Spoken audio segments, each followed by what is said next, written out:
watch this on live stream will have had a little delay. I'm sorry about that. Welcome to our congregational meeting, the first one for 2020, and probably the last for 2020. I'm very pleased that you've been able to come. I acknowledge that this meeting is taking place on the land of the Kaurna people, who've cared for this land since time immemorial, and we express our respect to their elders, past, present and emerging. We are aiming to conduct this meeting in a COVID-safe way. I see that you are splendidly spaced across the room, thank you very much, and that everyone has signed in appropriately and sanitised hands. The cards, the blue and orange cards for you to indicate your warmth or coolness to what's being spoken are under your chairs. Please put them back there at the end of the meeting and they'll be gathered up that way.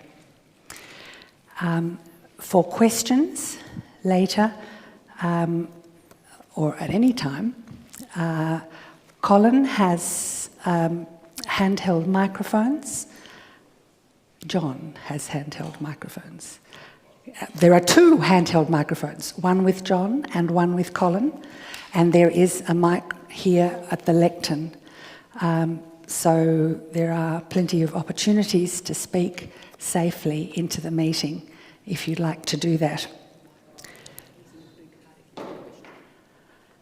If you would like to ask a question at any point, if you raise your blue card, then that's easy for us to see and to send a microphone to you if that's your choice.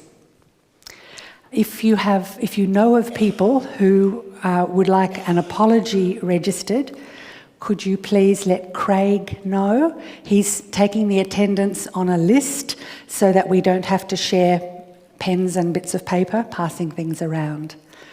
As was alerted to you by email and delivery, there are no papers distributed today. The information will be displayed on the screen, and you had a chance to read things ahead of time and download material if you wished.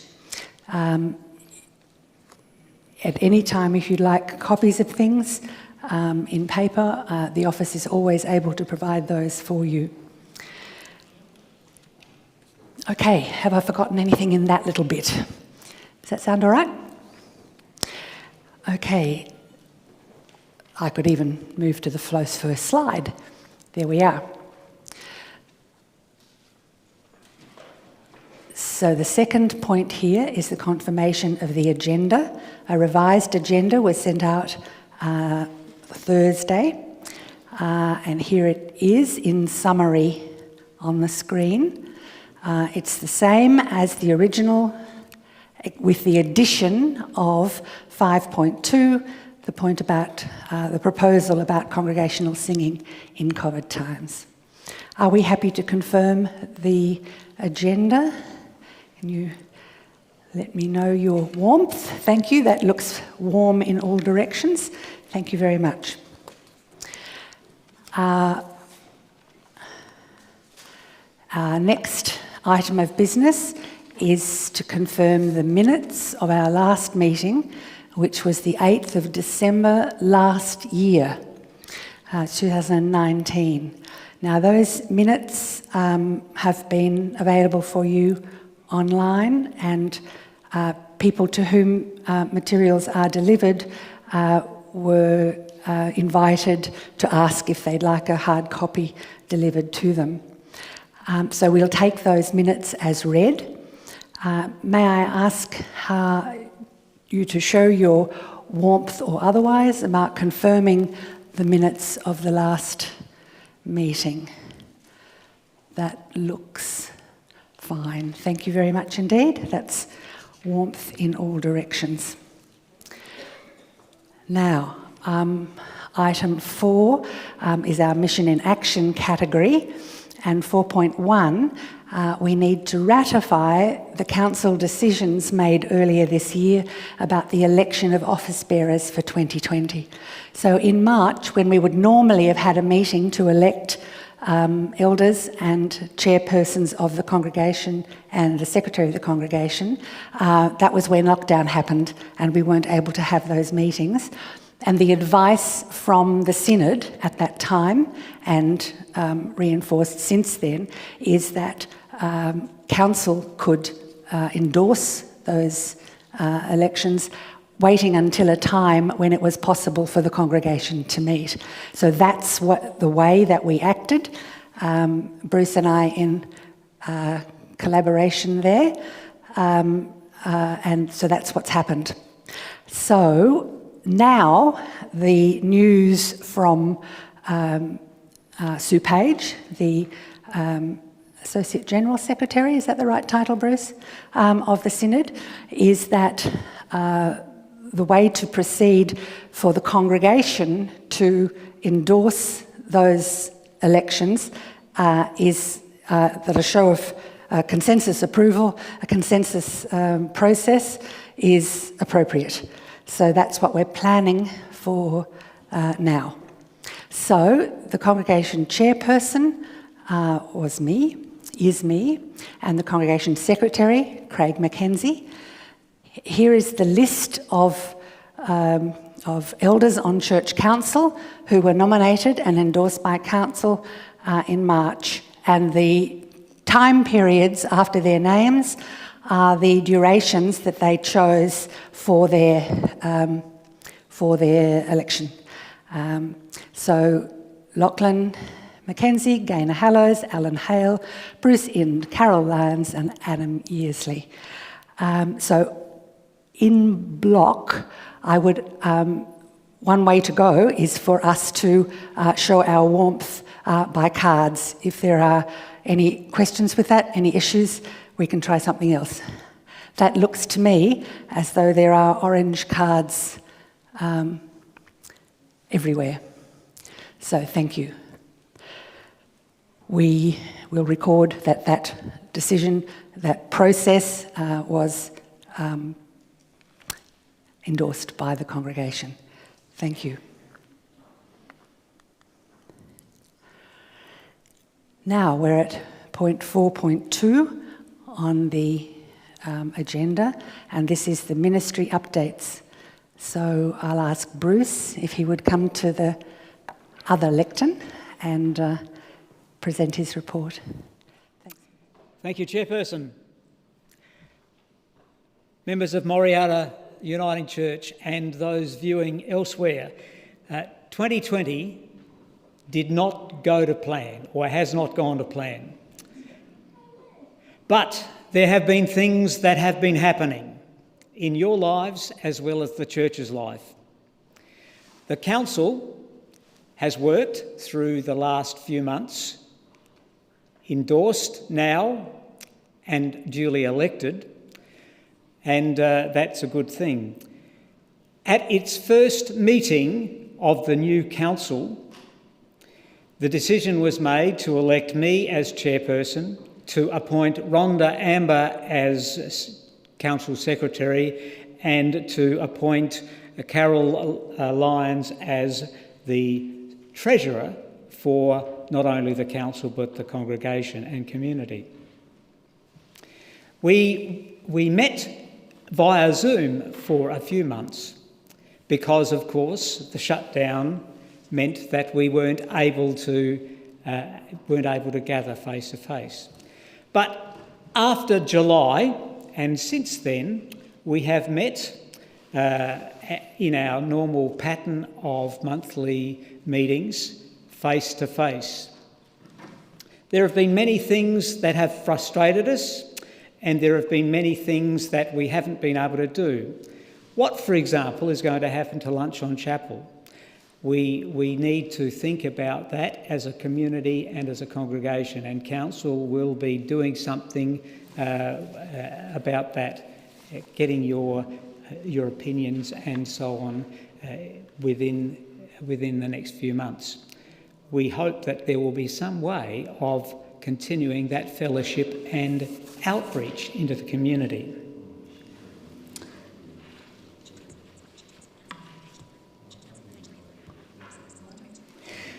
We obviously owe a great debt of gratitude to a number of people who actually helped us to continue to worship, albeit at a distance, during the shutdown. If you happen to come to the church, as most of you probably didn't during that time, you would have been amazed at the equipment spread all over the worship space that made it possible for the participants in front of the camera to do their contribution and have it stitched together by a number of people, so that we could partake in the services when they were made available on Sundays. As part of the council's discernment during that time, we looked at the possibility of live streaming, and indeed today we have the benefit of that decision. Throughout the time since live streaming started on August the 16th, many people have joined us in Chapel Street, but also have joined us across the world, so to speak, and that's been a really good thing. Today is a good way of expressing that as well, because we have people joined in this meeting via the live stream capacity. It hasn't been all bad news.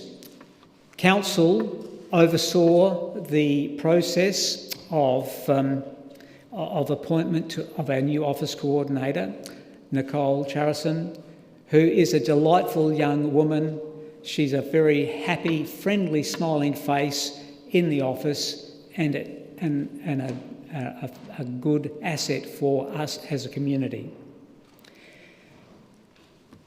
As well as that, and in particular after the 16th of August, when the closure came to an end and shutdown began to open up, we as a community started to regather in face-to-face worship.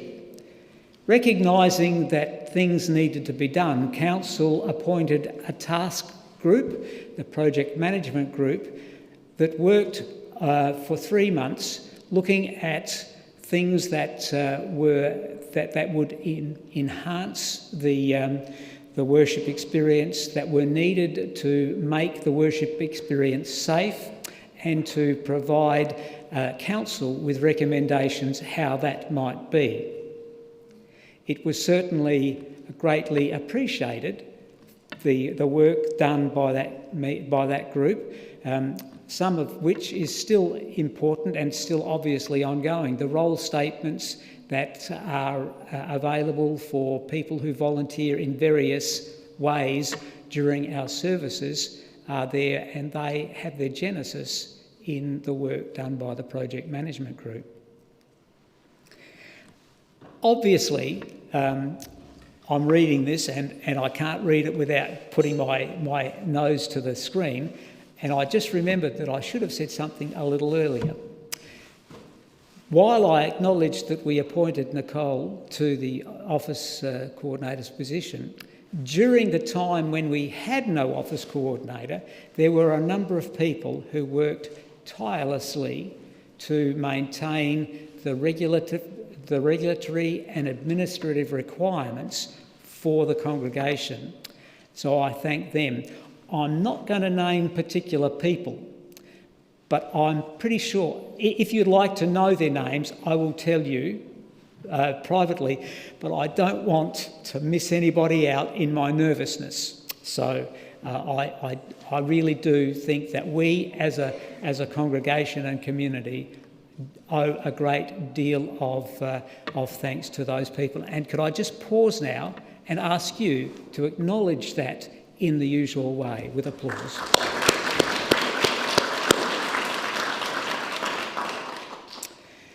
I've lost my track now, but anyway.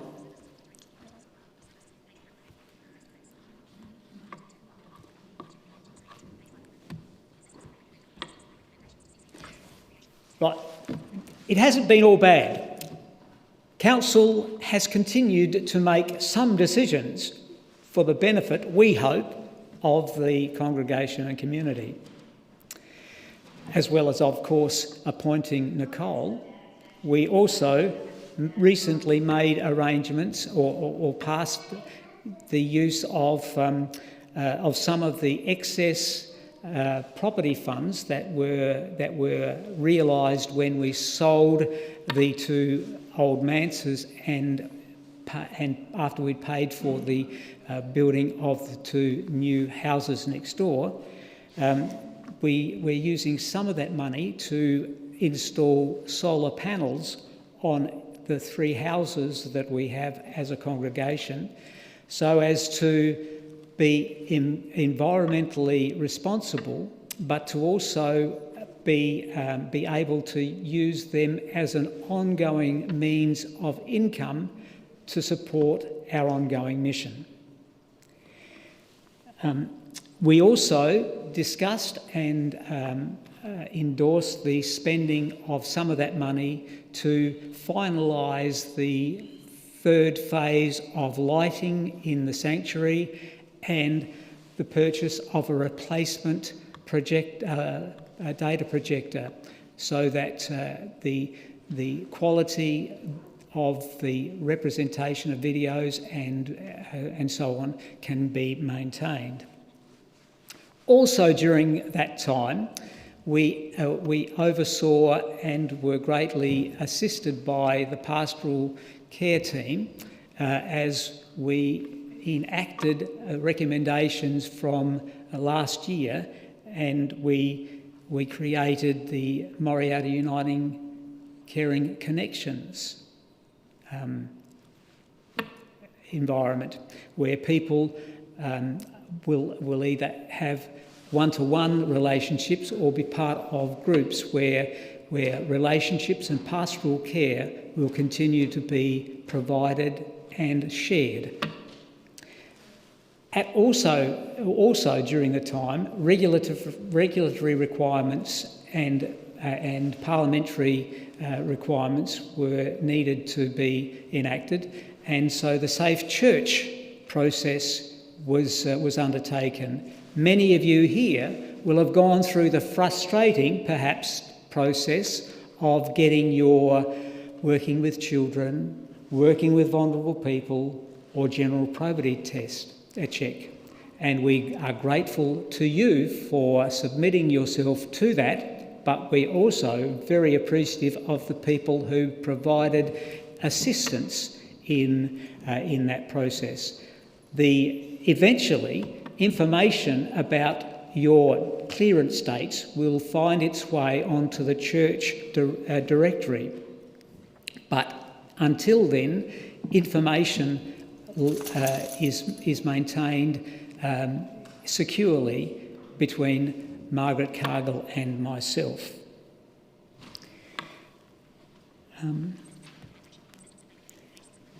We are going to, in the new year, we hope, Council that is, hopes that we will be able to take up and shake off some of the information about our strategic way forward, Scenario 2, and the information that we gathered last year and the year before to find out how it was that Morialta could be a church into the future is something that we've had to leave a little bit to the side during this year, but we look forward during 2021 to taking it up.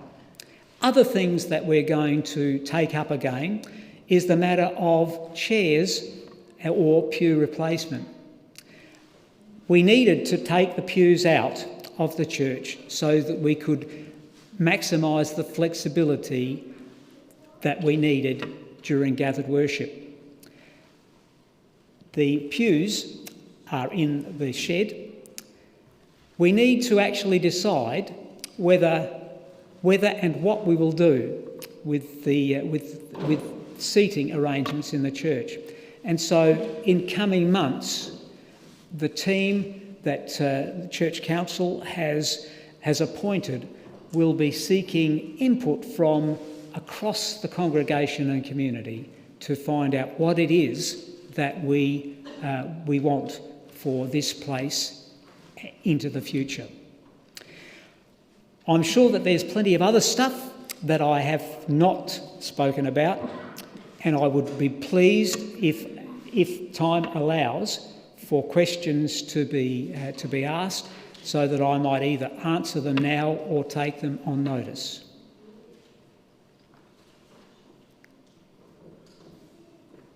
Now, I can't see any blue cards, so yes. Yeah, Margaret. Could I ask you to say a brief word about the Beyond Morialta mission projects for next year and the continuation of the same projects into 2021? That's right. We've had... Bev Treadray is the coordinator of that, and it was agreed that because we hadn't been able to do too much this year, that we would continue to support those projects into 2021. Bev, would you like to say anything? No? Okay. Is that enough? Any other questions? As always, if you've got any questions, concerns, or you need clarification about anything of any type, could you please speak to me, to Bob, to Rhonda, to Carol, or to any of the other members of Church Council. You know who they are, and fortunately, so do they. Thanks very much.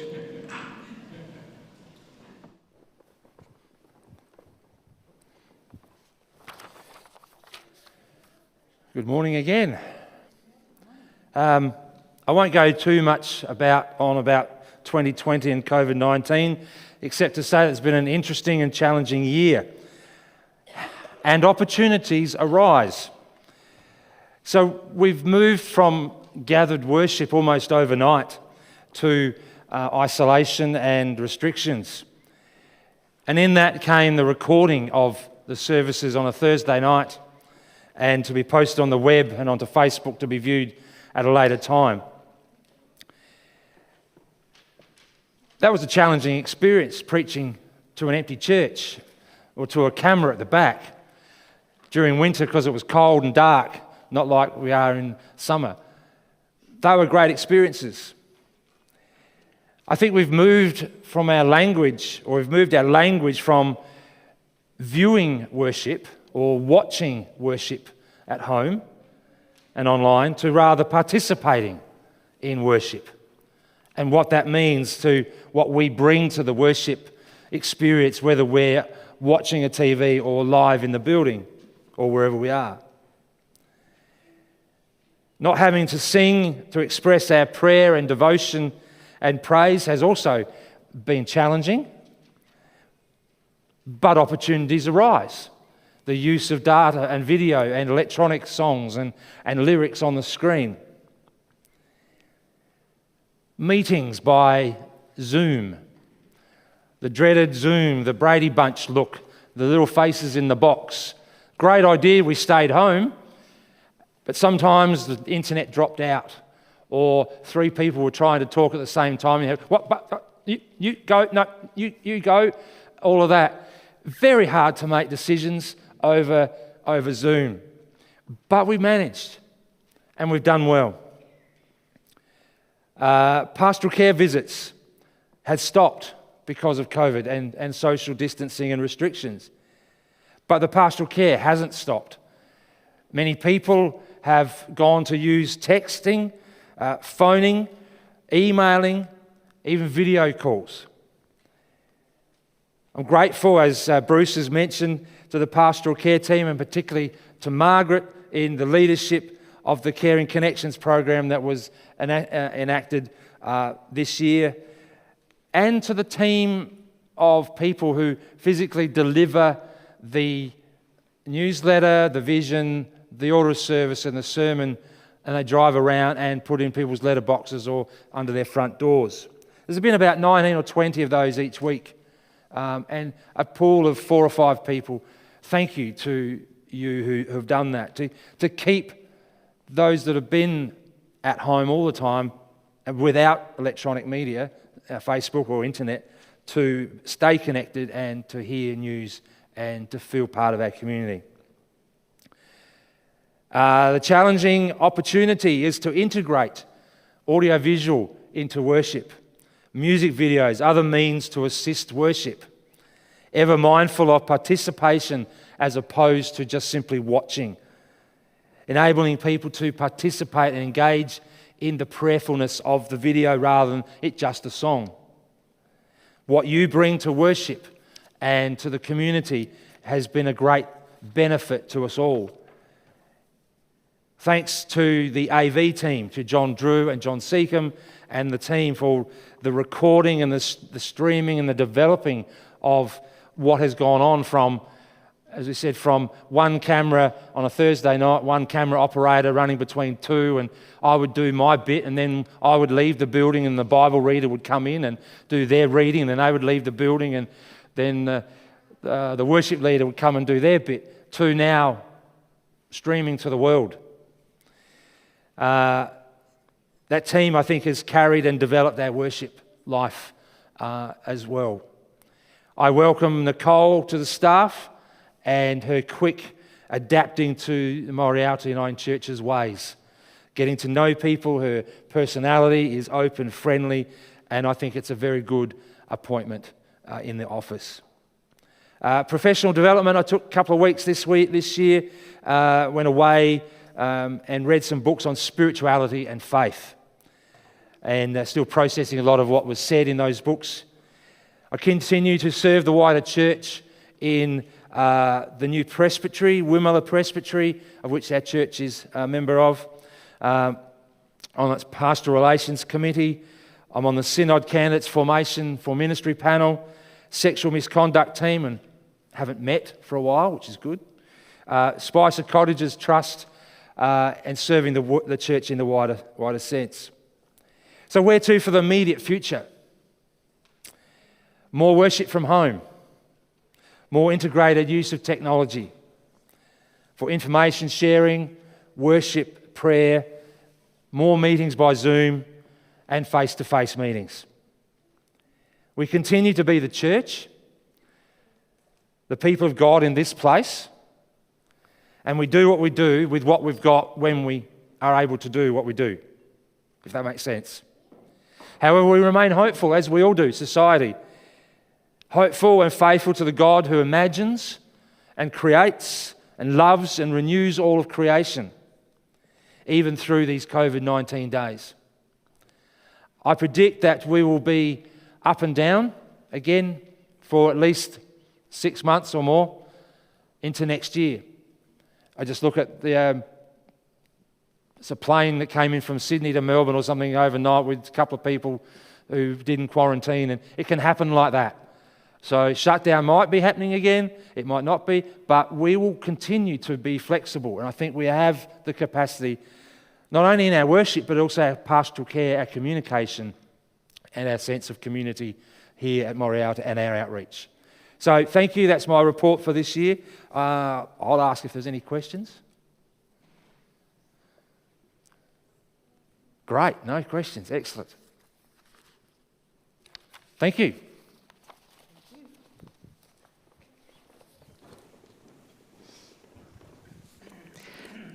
Thank you very much to both Bruce and Bob. So now it is point 5, resourcing and enabling mission. 5.1 is finance update. So Carol, can I invite you to... You're already there. I don't have to do anything, you're all set. So do you want to move the slides on as you... All right, thank you. Okay. It's that one. The one that way. Okay. Yep. Good. Thanks, Margaret. We're starting with the 2019 accounts. They have been audited in accordance with the Uniting Church in South Australia regulations. and this is organised for us through the Congregational Bookkeeping Unit in the Synod office. So those audited accounts, wait a minute, we'll find this button. They show us that our overall income for 2019 was $264,159. That's actually $29,000 odd over our budget. Now, that was attributed mainly to the increased hall hire the family cook used. Instead of 1 day a week, she was using the facilities 3 days a week. So that was $11,000 over budget for that. And the fundraising also in 2019 was nearly $6,000 over budget. And if you recall, we had a really, really successful market last year. I think it was something like $12,000, Bruce. So that's great. There are small ones that are up and down under budget, but they're the larger ones that really do make an impact on our figures.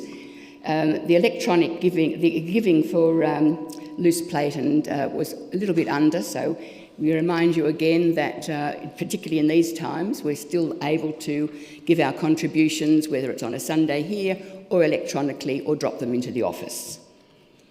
So are there any questions on 2019? I'll take them as I finish each section. It was a good year.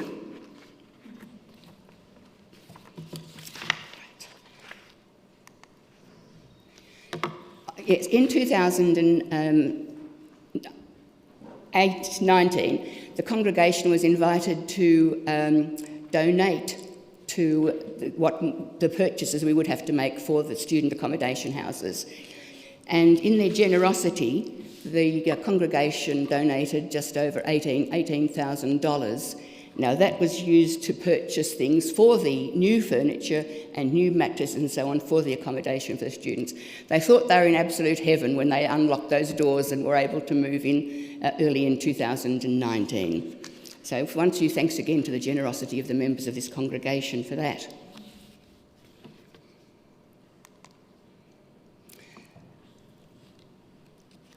This is the balances of the investments. As you know, Morialta have funds invested with the UC Invest.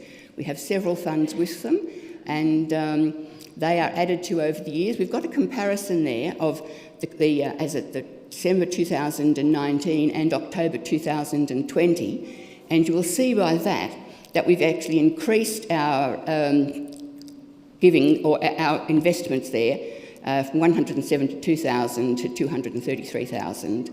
Some of that is due to the excess funds that we gained from the sale of the house at Ross Trevor and the build next door. So that has been invested, and obviously we're getting good interest from that. So that's one of the reasons, but also, once again, the generosity of the congregation allows us at times to transfer money into those investments. You'll notice the sinking fund, that's $32,000 odd. That is used for any major maintenance or for the church and its buildings. Any questions on the investments? I have to get my notes, I can't read that.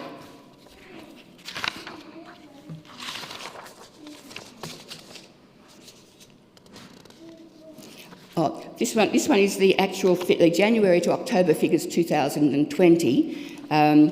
Our budget, we had an operating surplus in up to October this year of $56,000. That was due mainly to the federal government gave us $20,000 in small business cash boosts. The church is classified as a small business, and a lot of churches did get this boost. That's helped us greatly. And also, we were entitled to Job Seeker for the supplement to Bob's wages as well. So that really has helped us get through this year really, really well. So our figures, our actual budget for income to October was $207,000. And the budget difference was $192,000. So we're $15,000 under budget there with our income. And that's not surprising. We've not had lunch on chapel. and various other fundraising things, and certainly no fundraising. Our fundraising budget for this year was $16,000, and all we've been managed to do so far is the small stall we have inside at the moment. So good on this federal government for coming good for a change.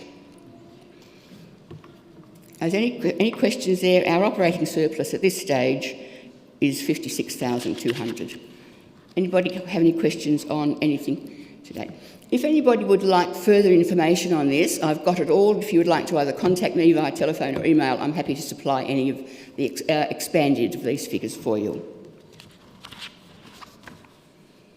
Yes, Carol, I was just wondering what amount of money was raised with the Kim Perling concert?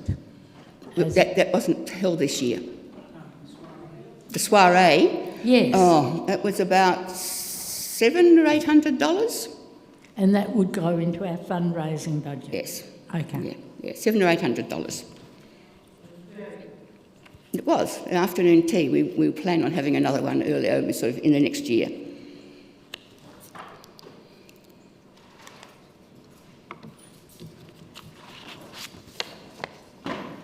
I really have trouble reading that. Oh, right.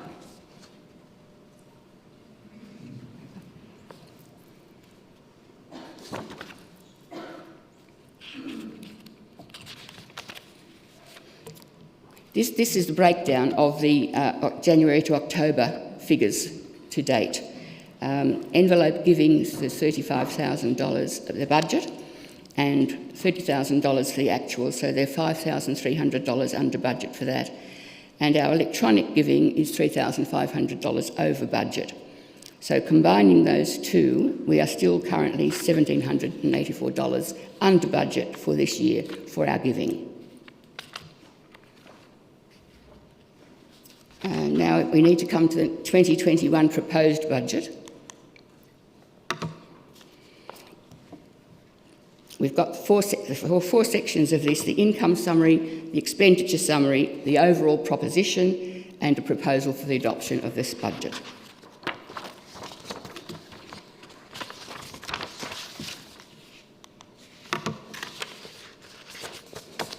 The figures here, we have the 2020 budget and the 2021 draft budget. Our envelope giving for 2020 was $33,000. We're dropping that to $28,000. We're being very conservative in the projection for our income for 2021 because we just do not know what's going to be happening. So these income figures are really quite conservative. Our electronic giving, we've dropped that from $82,000 to $75,000. Giving to loose plate, $10,000 to $5,000. The student accommodation, that remains the same each year, $38,000 for the rent, and the income of $8,000 for the utilities. All students contribute to the cost of the utilities and the running of the buildings. Hire of the facilities, we've kept that at $15,000 because we are ever hopeful that we have some hirers still using the halls, and that will account for about that much. The major fundraising, once again, we've dramatically dropped that from $16,000 to $5,000. And once again, we are hoping that we may be able to hold some fundraising events in 2021, but we just do not know.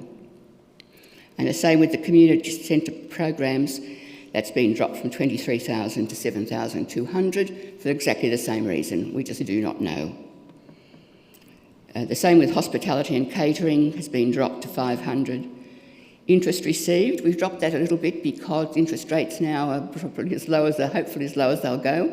It's 1.5% we're getting on some of our investments at the moment.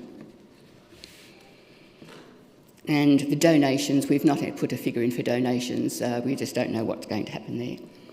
The Morialta Netball Club, they give us a donation each year, and $2,000 will be received from them. So overall, we've got $258,000 for the 2020 budget, but the income for the 2021 budget we're estimating will be $188,000. So that is a considerable drop. So we all hope and pray that 2021 is a better year for everybody. and we're able to gather and do whatever is going to be our new normal. Is there any questions on the income side of the budget, please? And have a drink of water. Sitting watching you all makes me really, really nervous. Really nervous. Right, now let's move to the expenditure. I've just given here the summary of each of the ministry teams, and I'd be happy to expand on it if anybody wants to know that information. The Children and Youth, $660.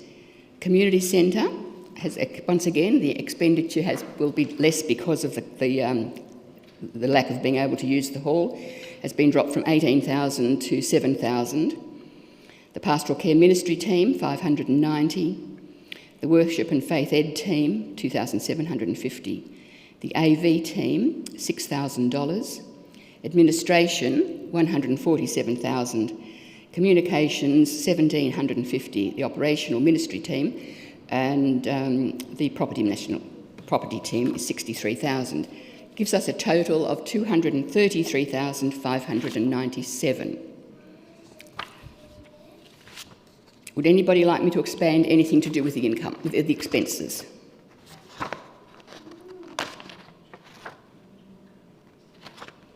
Okay. So our proposed budget, in summary, for 2021 is an income of $188,250 and expenses of $233,597. Giving us a deficit budget of $45,347. Before I ask for any comments on that, there will be capital items paid for this coming year, and they will be paid out of once again, the proceeds of the surplus property funds from the sale of Ross Trevor. And Bruce alluded to those. There's some administration which will be computing and so on. Audio-visual, phase 3 of the lighting, $10,000. Audio-visual replacement of the church projector, that would be between $7,000 and $12,000. We haven't got a costing on that yet. And property, as Bruce said, there'll be 3 properties. We'll be having solar panels put on really soon, I think, isn't it, Chris? The solar panels are going on really soon, aren't they, the properties? The solar panels. Soon, yes. The application, I've forwarded the application to send on for their approval. Right. Chris has forwarded the applications for us to draw on those excess funds to cover the costs of the solar panels. Once we have their approval, we can get the go-ahead. That will be early in the new year, we hope. So could I please put to you... Oh, I better ask for questions first. There might be lots of questions. Anybody questions on either the income or expenditure and the proposal? Wow, I think that might be a first. We're all gobsmacked at the amount, are we? So I put to you that for the proposal that the Morialta congregation endorses the budget of 2021 as outlined in the budget papers. Goodness me. Thank you very much. That seems to be quite clear.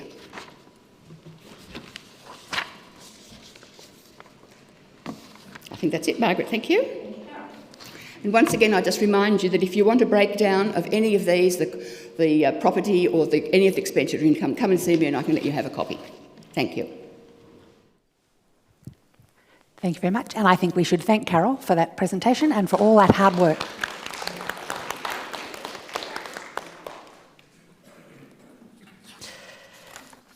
Now, oops. Right. Now, our new proposal, 5.2. So this is a proposal, and the suggester of the proposal is John Seacombe, and the seconder is Colin Cargill, and here's the wording. I'll read it, and then John will be able to speak to it. So, In order to fulfil our goal of being an inclusive church and to enable more of our people to be available for rostered duties while still feeling safe, that for the next roster cycle, January to March 2021, we request Council to designate in advance every second Sunday as a congregational humming Sunday and the alternate Sundays as congregational singing Sundays, with confirmation of the singing Sundays being dependent on Council's discernment in the light of the advice in place from the government and the synod at the time. John. Thank you, Margaret. Members of Moriata, I bring you this resolution, this proposal rather, as I see many of my friends in this congregation on two sides of the fence here. I have friends who would love to come to church and sing, but I have also friends who do not come to church when there is singing because of the risk involved. The Uniting Church has always seen itself as an inclusive church, and I think this is a classic situation of where the Uniting Church, and particularly Moriata Church, should be looking to be inclusive. And a proposal to be inclusive and include both those sets of my friends is this proposal, whereby you can say it's a bit of a camel by a committee, in as much as no one gets exactly what they want, but everyone gets a little bit of what they want. So I put this proposal to you as, hopefully, as an inclusive Uniting Church. Okay, do we have questions, comments? Right. Carol, would you like to speak from there or from or a handheld? My question is that from January to March, every second Sunday will be congregational and humming singing. What I would like to know that if before the 31st of March, if this state opens up and we are allowed then to sing freely, is this going to cut us out until the 31st of March next year?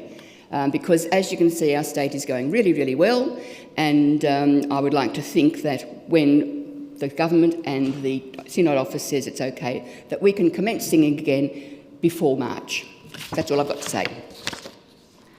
Okay. John, do you wish to add to that, or I'm happy to... John?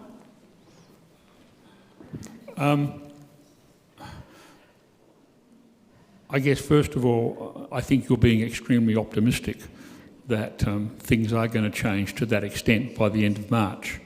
But I would think that in the light of things remarkably coming better before the end of March, then Church Council could, and the recommendation of both synods and the state government is that singing is perfectly okay, then I think we could move in that direction. But my personal feeling is that that's extremely optimistic.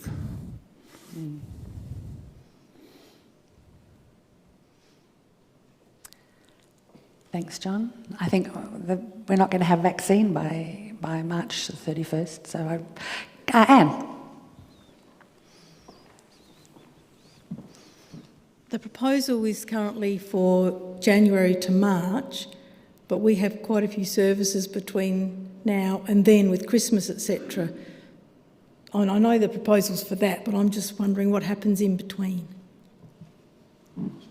My understanding was that Council were planning to deliberate about that during this week, and I guess that's one of the reasons that this the dates in the proposal are as they are. Bruce, would you like to say something about that, please? Obviously, Council discerns on the information that is available to it for it to make decisions, and it would be helpful actually to have some indication about the congregation's feeling with regard to singing between this day and the beginning of January, so that we can continue to discern.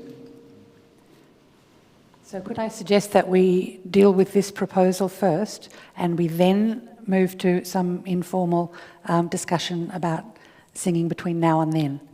Does that sound useful? Is that all right, John? Yeah, okay. Any more input into this conversation? Judith. I think it would be remiss of us to not mention that our church was probably one of the last in this area of all denominations to start singing. And another point is that there have not been any transmissions reported from any churches which have been singing. And I'm sure if that had happened, it would have reached the headlines. And I do think it's rather confusing that we sing one week and we don't sing another week. Council did recommend that we could start singing and that people could wear a mask if they don't want to be infected or whatever. But I do not see the point of having to go down this track.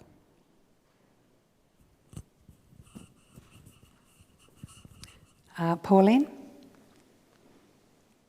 Colin? Pauline.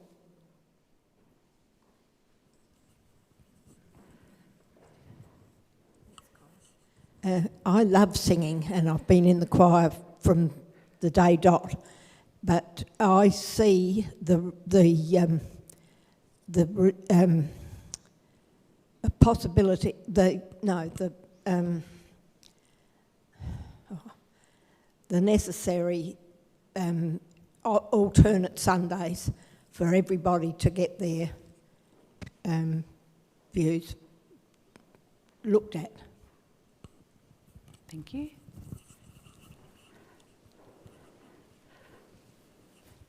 Helen, Drew. I think we've just been lucky that nobody has had the virus to transmit it when there has been singing in a church. And we don't know when the virus is in the church until up to 2 weeks later. Therefore, to protect everybody, I think it's necessary not to sing, and to include everybody. It is a good proposal to have a non-singing Sunday and a singing Sunday. Thanks. Thank you.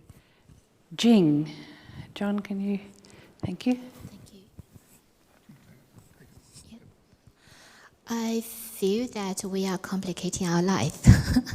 Since we are able to sing in alternative week, why can't we sing another week? As a form of worship, I feel that singing can be a personal choice. We can sing to ourselves, we can sing in our heart. And even today, I sing just like whisper. So I can still feel the spirit of worship.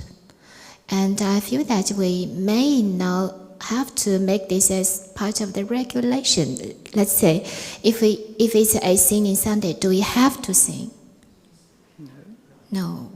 So why do we have to write so many words? Thank you. Do you want to respond to that, John? I don't know to what extent it's legal for the chairperson to be speaking, but I'm going to say something anyway. I think the point is that for those of us who don't feel safe with singing, that means we can't be on the rosters, we can't participate normally and contribute normally as we would wish. If there was a designation and we could be clear which Sundays we're not singing and know that in advance, then we could volunteer to be on the rosters on those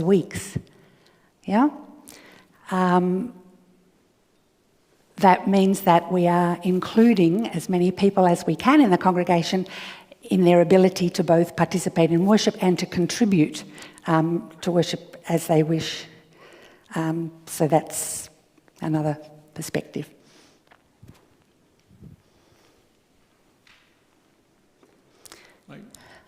There's a David Perling.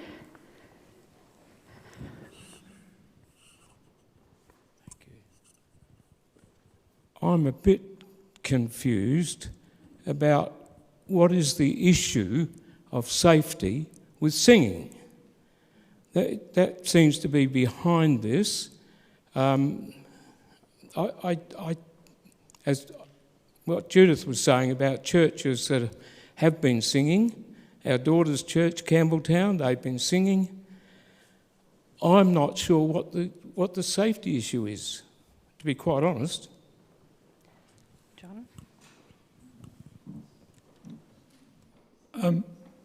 I don't think this is an issue of safety.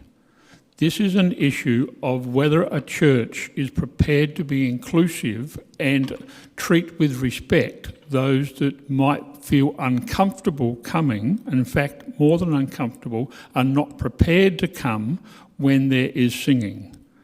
Yes, from their perspective, it is a safety issue. But I think this church should be considering it from an issue of considering each other and whether we are genuinely prepared to move down a path in which we can see more of our fellow Christians attending church regularly.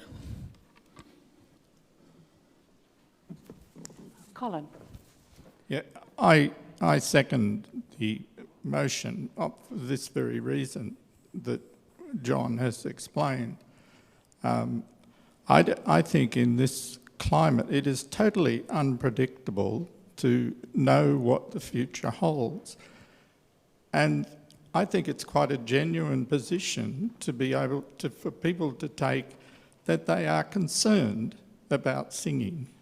And so I agree with John that we should recognise that even if we ourselves don't see the risks because we see it from a different perspective, but I think it is the inclusiveness that we pride ourselves with. So for that reason, I seconded this motion. Thank you. Is there anybody else wishing to speak? Okay, I think that this is the appropriate time to ask you to show your warmth or otherwise to the proposal as it stands on the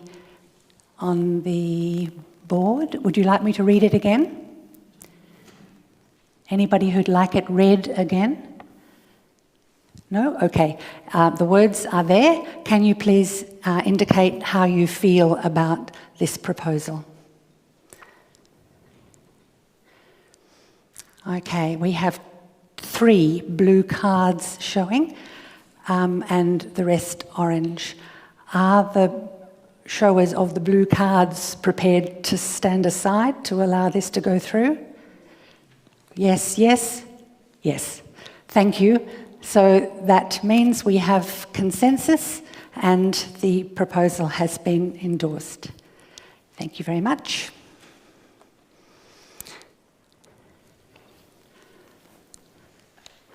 Oops, I'm going the wrong way. You'd think I'd know which way to click this thing.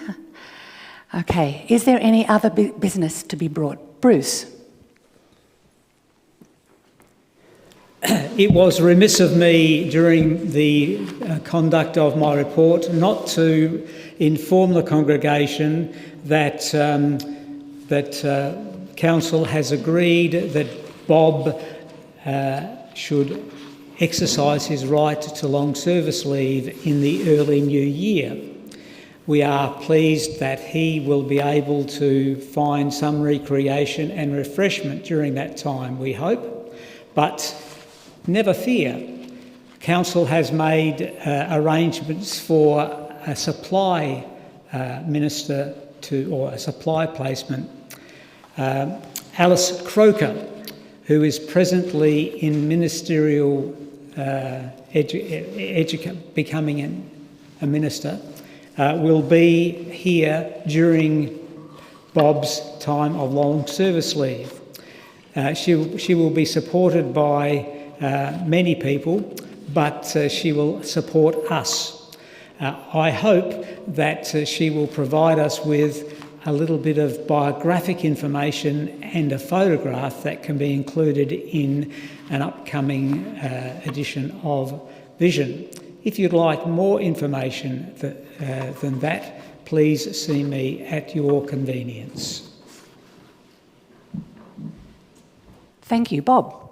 Margaret, I think we're going to talk about Christmas, so singing between now and the end of Excellent. December.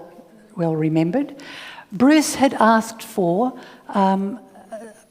some feedback, I think, some general feedback about how we feel about singing between now and Christmas. I guess, Bruce, how do you want to ask for this feedback? Obviously, members of council speak with and have conversations about all sorts of things, and we rely on gathering intelligence from members of the congregation and community. It would be helpful for those of us on council who are present today to have an indication from the members of the congregation about what their views are for singing, particularly during Advent, but also more importantly, I suppose, for Christmas Eve and Christmas Day services. So I guess an easy way of doing it is we could use the cards as a straw poll to see what sort of support there is for bringing the proposal that was accepted earlier. Whether we do that in the Sundays coming up to Christmas. In other words, we have on alternate Sundays we have singing. How would people feel about that? Okay, do you hear what Bruce is asking? How would you feel about expanding the proposal that we just accepted for the weeks between now and Christmas? So if you think that's a good idea, put your orange cards up. If you want to do something different, put a blue card up. Okay, we have some blue cards that we didn't have before. That's good, thank you. Is there any? I know that we're taking time, but it's your time, and I would be really helped by if people who've put blue cards up and haven't spoken would like to share with us why they've put their blue cards up this time. Rhonda, Colin, could you bring a mic down? Okay, sorry. My thinking is that there's only 2 Sundays. Pardon? You got me?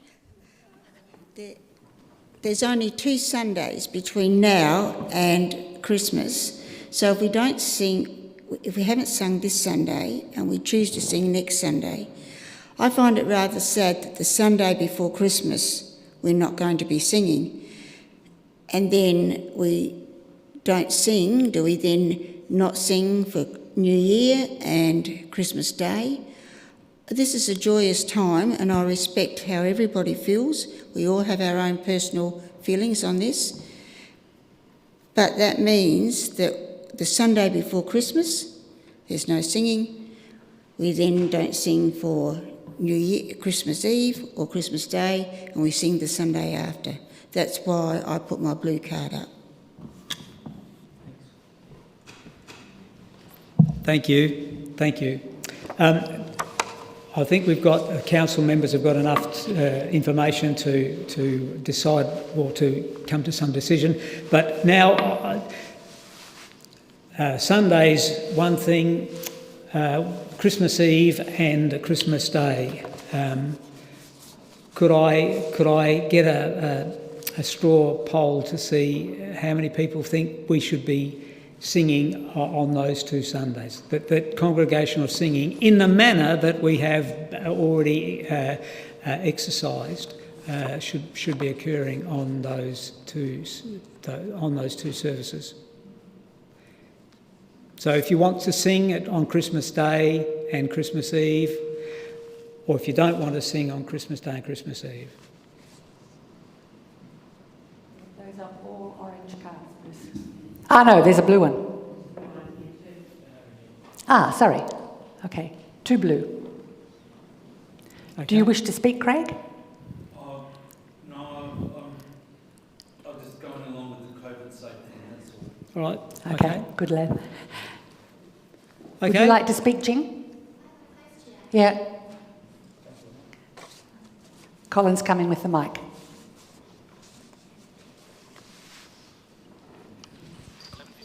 So while we are sitting here singing, do we still sit at where we are? So we are still maintaining the social distance? Yes. Yes. In that way, I think there's no risk. We can always. But my thinking is that no matter what we decide to do, it's better to keep it consistent. Yeah. Thank you. Okay, thank you. Okay, so is that sufficient? Thank Helen, you. did you wish to speak?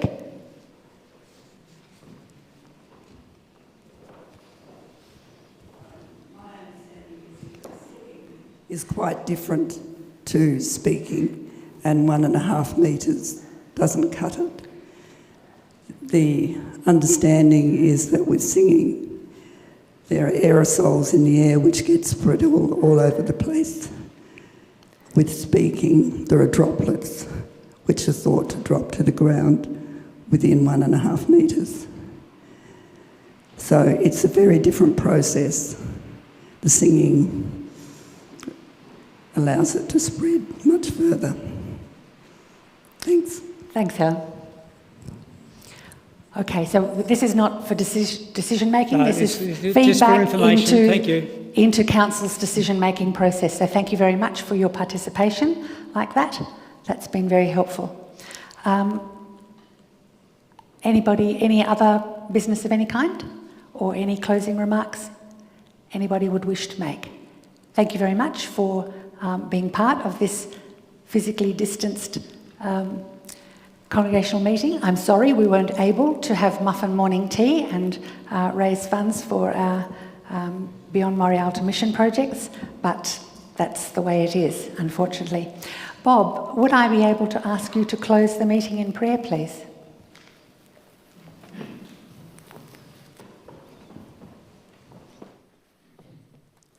Sure. Shall we pray? God, we thank you for the time that we have been able to gather today. It's a long time between meetings. A lot has happened and a lot will happen. We give you thanks for all the decisions and the acts of serving and being on mission that we have done in Christ's name this year. We look forward to opportunities coming open to next year and into the future where we may serve you. Thank you for the leadership of the church. Thank you for the administration of the church. Thank you for the people of the church. So as we go with the blessing of God who creates, Jesus who unites, and the Holy Spirit that inspires. Go in peace to love and serve our Lord. Amen. Amen. Thank you. Thank you very much, everybody, and happy Christmas.